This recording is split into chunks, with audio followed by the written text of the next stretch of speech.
The light, which is crisp, really bothered me. The tapping of water was totally unclear to me. You said I was great, having accomplished so many things other people didn't bother to look at. That was the only thing I knew how to do, listening to the insipid sound of rapping water. You said I was sick, translating the impossible into the irrelevant, as usual. You said I was brave, or just careless, not to pay attention to scurrying insects in the street, and because of your words split gently over my black shoulder, I call it a love song. Love song.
Most contemporary sources and go back to like the surrealists, you know.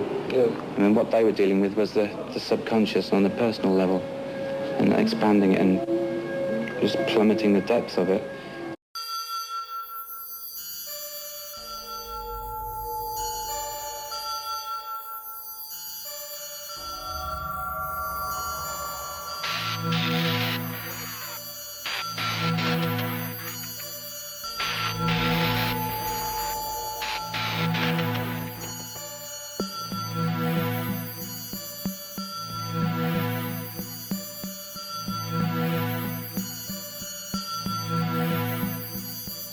Journey out of the body, body, body, body.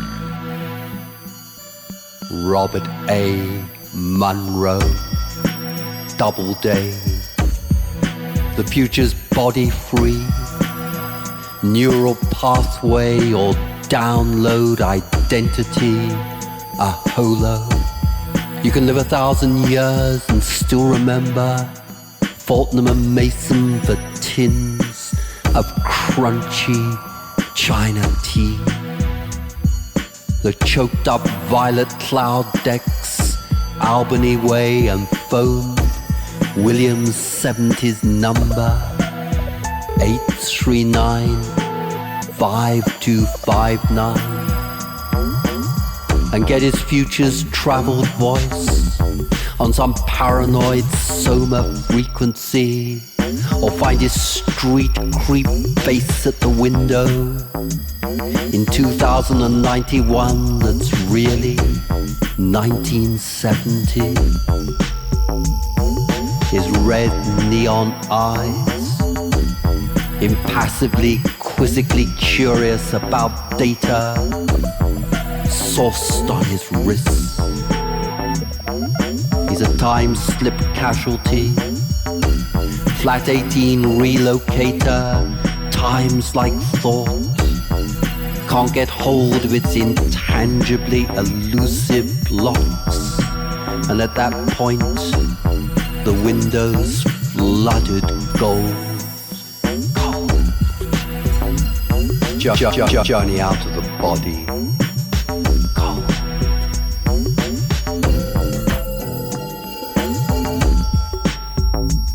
Journey out of the body.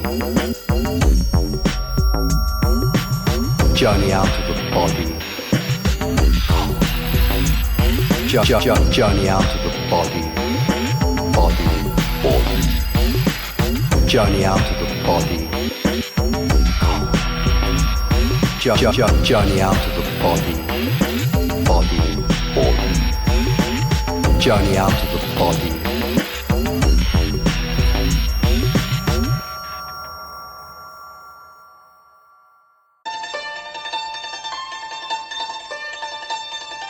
About death and life. Listen about vice and versa.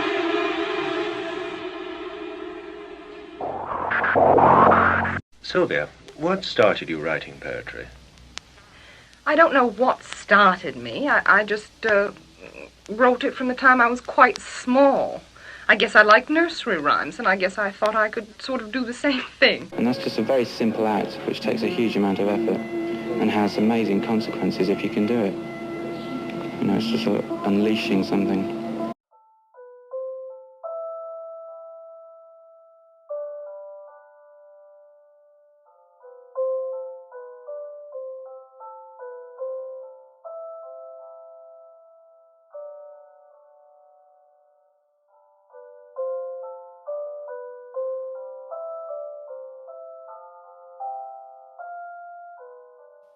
Like the weather or anesthetic by girl that Typhoid August.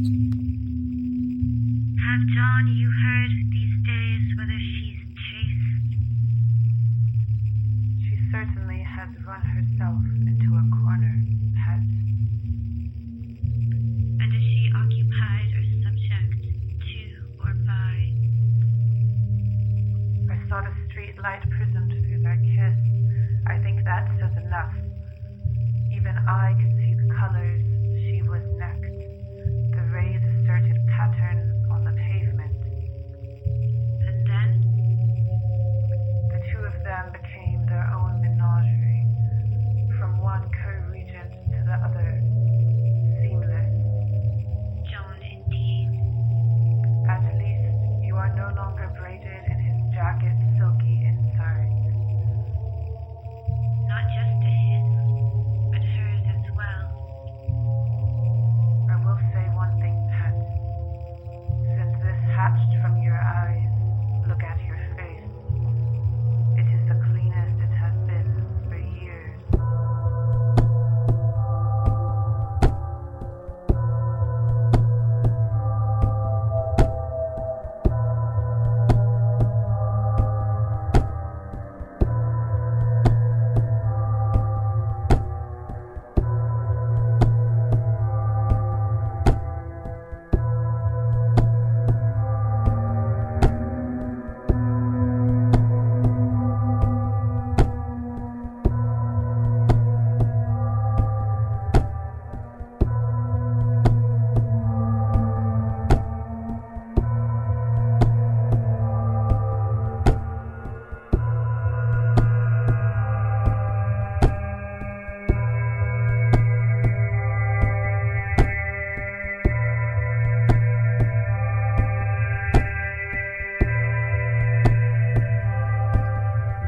Typhoid marry. 1. Blue's chin goes slack at last call. You were always hurting me. He goes to war with his velvet pockets to find the change. He asks, where is my Typhoid Mary this time of night? Does she sleep? I say she is rinsing the hair off their children, stealing their rings, caring for the hair-fouled child by boiling dog bones for soup in the iron skillet. The child will die in 2 months' time regardless, and at no one's expense. I can tell he loves Mary, with the love that's no one's fault, though he buys me gin and crawls around the word divorce like flies on mildewed bread. His smile billows like the white sail of a ship when I say I've heard she misses him from time to time. In this air, things start to matter less. Like blue, touching his wife's back, 3 months time, from touching his wife's back.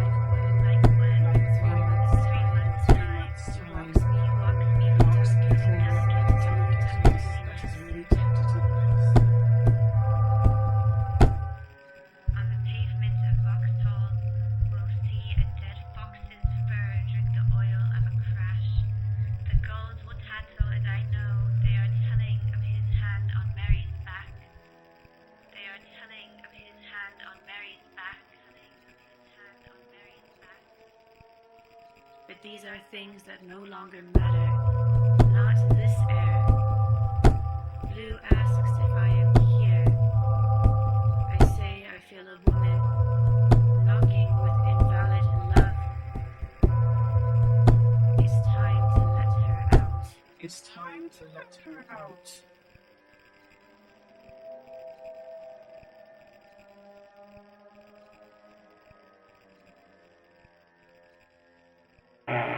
Studio days. There you go. Can be arriving in nice ceremonial package. Sort of mirror-looking, narcissistic experience. I believe it should be relevant, and relevant to the larger things, the bigger things. I think that personal experience is very important, but certainly it shouldn't be a kind of shut box. And you are about to embark on a great journey. Are you ready, my friend?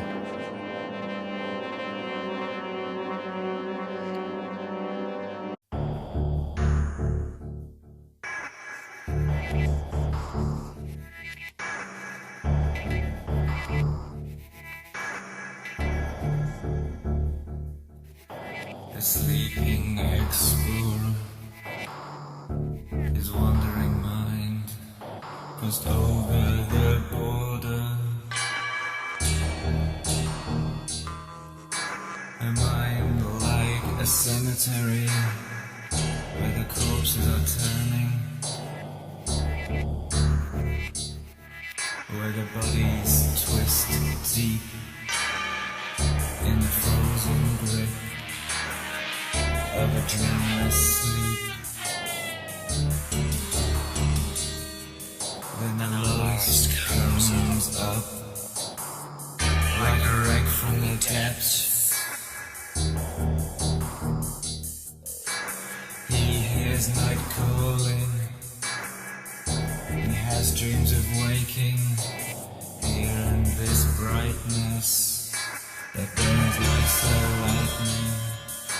He sees words burnt in ice and reads that the world is a wound in the body of Christ. Effects of the animal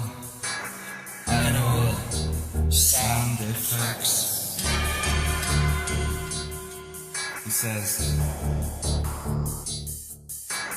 death, here's my friend. It's promised me a quick end.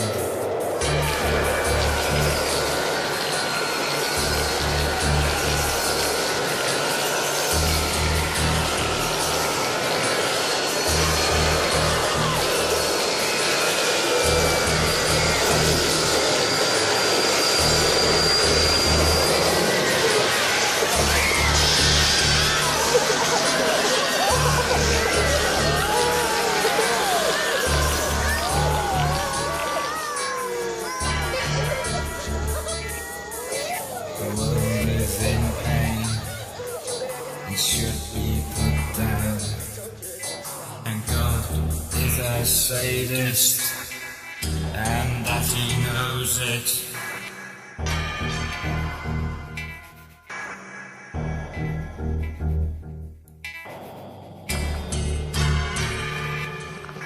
The depths of the night skies reflects in his eye.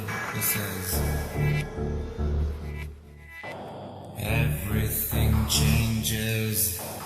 9 knives of ice, and everyone dies.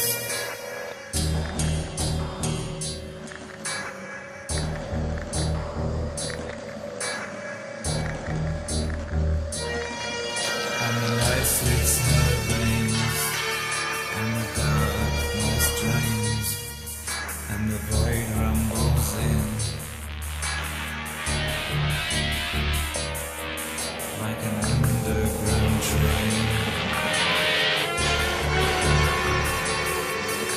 forever comes closer. The world is in play. We all must be shown. We must realize that everyone changes and everything dies.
It immediately brings up the most astonishing images. Pseudo groove. Shuffle trouble. Record night fever. Bliss hover hungry. Flat antelope. Listen demon. Slam slave repo.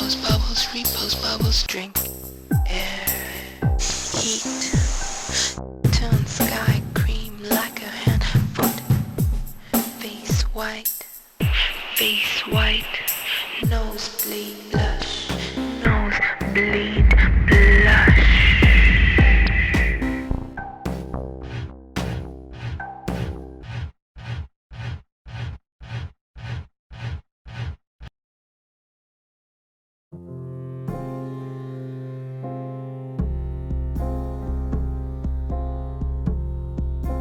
Mark Rothko's Dawn. By the time the dawn had shrunken, after the time of coupling and uncoupling, and the rapture among the sofas, by the time the night had shrunken with a small protest, and the skies had come stars in the universal orgasm,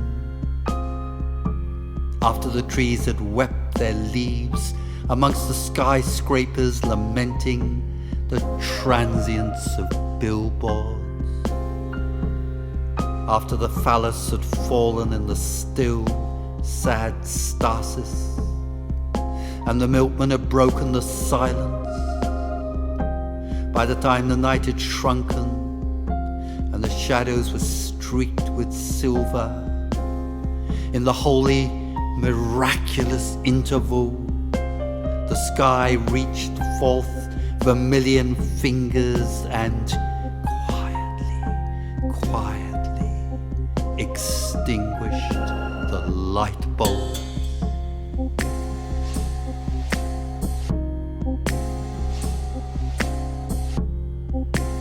Mark Rothko's Dawn.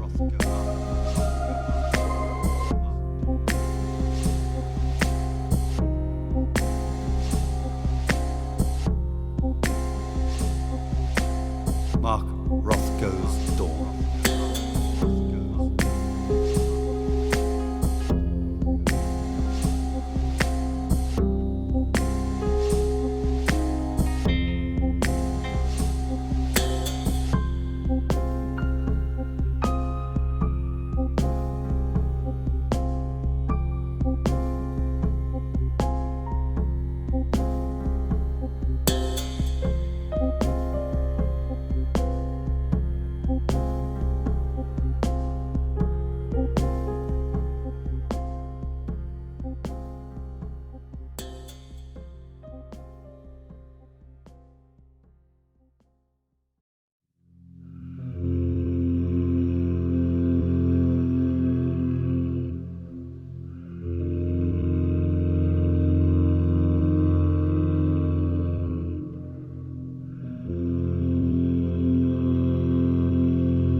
Rush hour.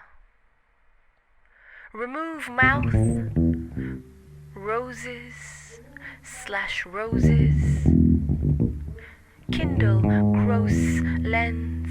Pink shears. In unison. Shave. Tin soldier. Television cries. Rubber cries. Day vision, voodoo, adrift, frisbee, criss-cross, wake cross, jugular, lemon jaw, kilowatt hour, simple, Nexus, simple, nexus, simple, nexus.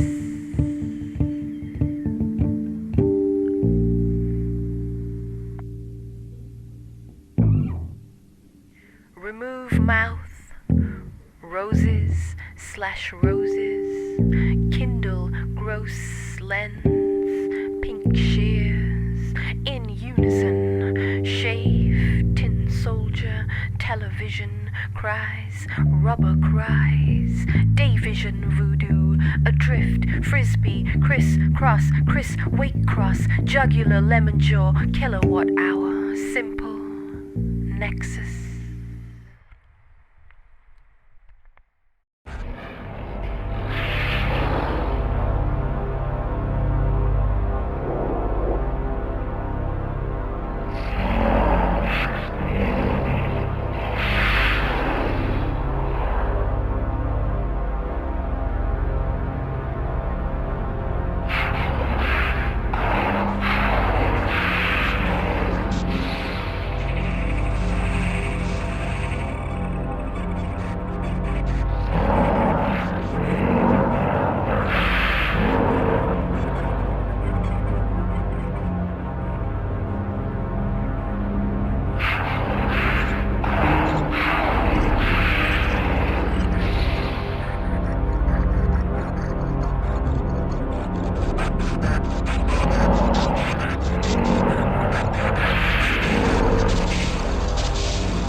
Inside the wound,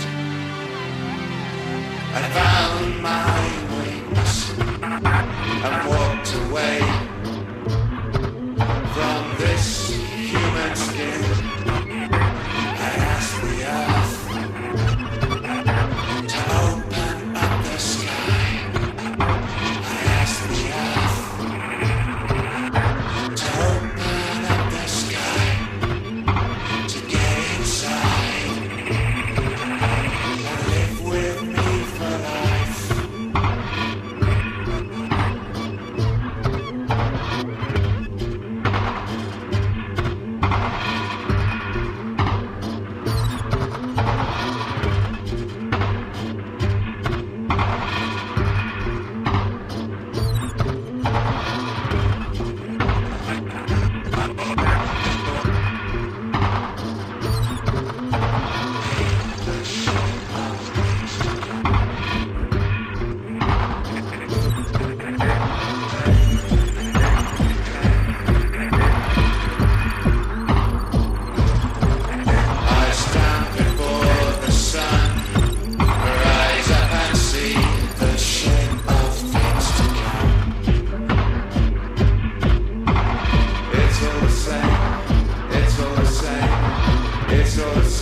Madness and sanity.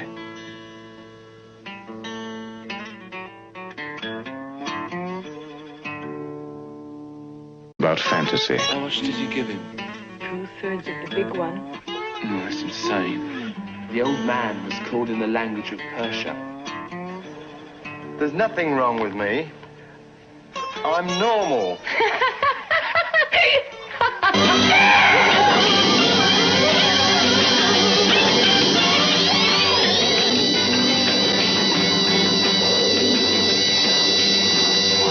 In this world there's room for everyone, and the good earth is rich and can provide for everyone.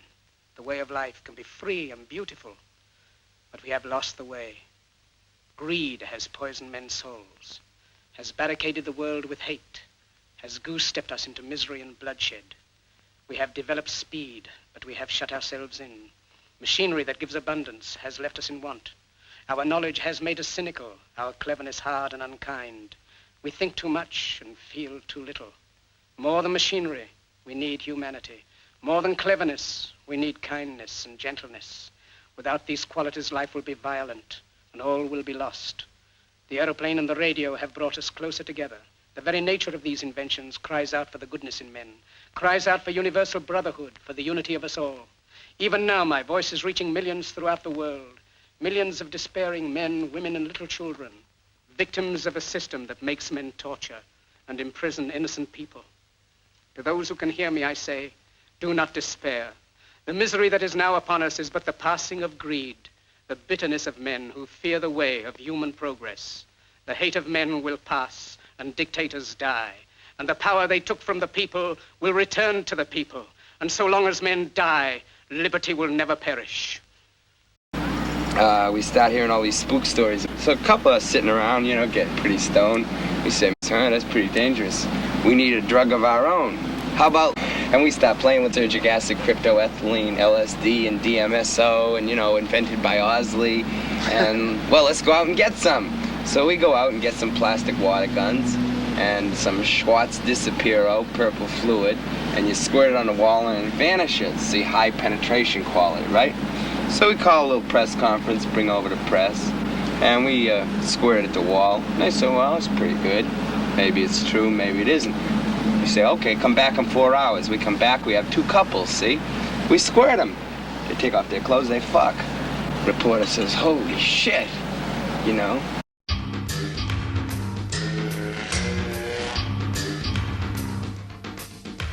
Roman land of Roman sands and Roman suns.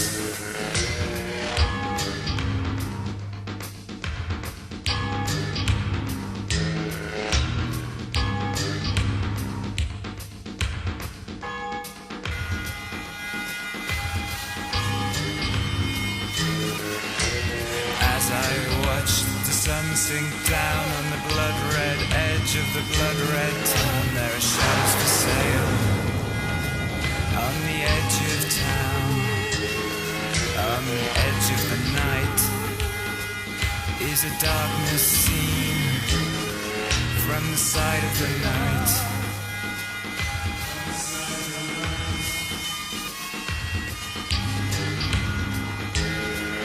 And the winds blow around this sleeping town, this Roman land of Roman sands and Roman suns.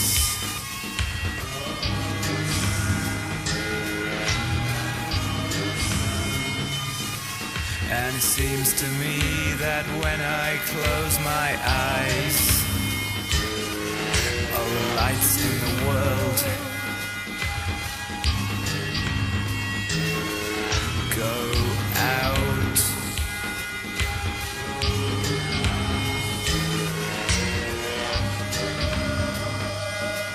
And the night passes by and you whisper to me 1,000 lies. I stare in surprise towards the desert's warm black, and the desert stirs, and the desert stares back with 1,000 eyes, piercing eyes, ancient eyes.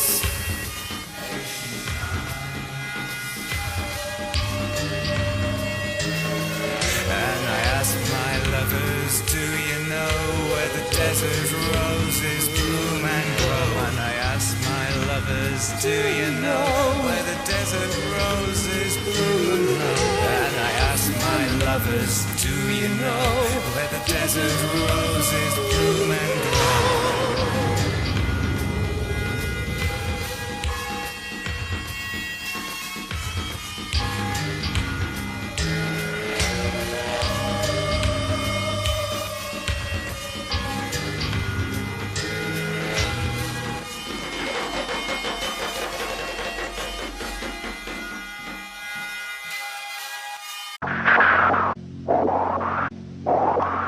Essentially what we're going to do is throw a lot of banana peels around.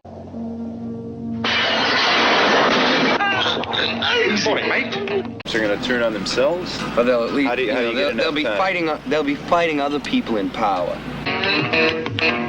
This is about madness. But basically, this thing, the writing of poetry, is something which has been a great satisfaction to you in your life, is it? Yes, I don't think I could live without it. It's like, water or bread or something absolutely essential to me. I find myself filled when I have written a poem, when I'm writing one. Having written one, well, then you fall away very rapidly from having been a poet to becoming a sort of poet in rest, which isn't the same thing at all. But I think the actual experience of writing a poem is a magnificent one.